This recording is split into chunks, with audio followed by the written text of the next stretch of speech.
कंवारी ननद। अंजलि की उम्र लगभग 30 साल हो चुकी थी। वो एक स्कूल में टीचर की जॉब करती थी। अंजलि के घर में उसकी माँ के अलावा उसका छोटा भाई और भाभी भी रहा करते थे। 30 साल की उम्र होने के बाद भी अंजलि की अब तक शादी नहीं हुई थी। इस बात को लेकर अंजलि की माँ रुक्मिणी देवी काफी परेशान रहा करती थी। माँ, मैं स्कूल जा रही हूँ, जरा मेरा टिफिन तो दे दीजिए। अब क्या पूरी जिंदगी मैं तुझे टिफिन बनाकर देती रहूंगी? अरे कुछ सोचा भी अपने बारे में या बस ऐसे ही? क्या माँ, सुबह सुबह फिर वही बातें लेकर बैठ गई। माँ गलत क्या कह रही है अंजलि दीदी? इतनी उम्र हो चुकी है आपकी, माँ कब तक आपकी सेवा करती रहेंगी?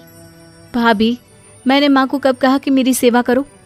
वैसे भी अपना टिफिन मैं खुद तैयार कर लेती हूँ, बस टेबल से उठाकर देने को ही तो कहा था। वैसे अंजलि दीदी, देखा जाए तो टिफिन उठाकर देने की उम्र तो आपकी है। आपका अपना घर परिवार बच्चे होते तो ये जिम्मेदारी आज आप पूरी कर रही होती।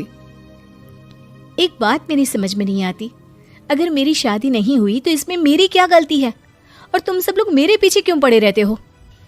अरे कुछ कहना क्या पीछे पड़े रहना होता है? अपने छोटे भाई को देख, तुझसे 3 साल छोटा है लेकिन 2 बच्चे खेल रहे हैं आंगन में। मुझे आप लोगों की कोई बात नहीं सुननी, जा रही हूँ मैं। और आप में से किसी को मेरा कोई काम करने की जरूरत नहीं है, मैं खुद संभाल लूंगी।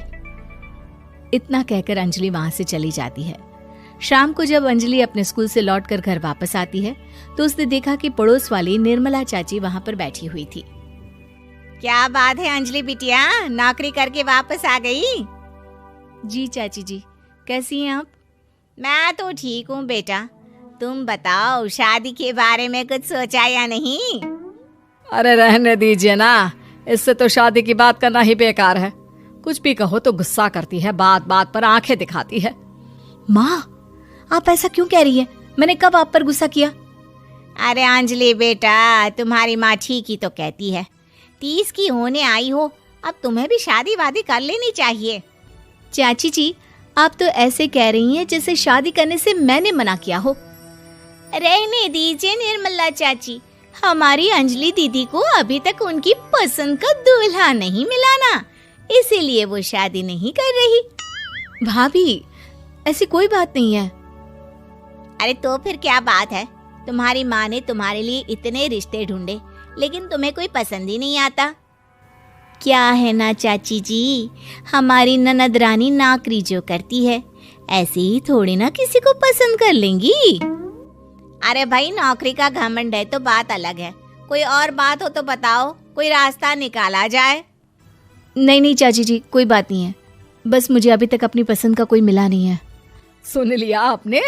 इस लड़की के तो पर निकल आए हैं और इतनी उम्र में अपनी पसंद का कोई मिलेगा भी नहीं इसे। माँ, आप मेरी शादी को लेकर हमेशा मुझे ताने क्यों मारती रहती हैं? अपनी माँ की बातें तो ताने लगती है। ताने हैं? बताओ, मैंने कुछ गलत कहा क्या?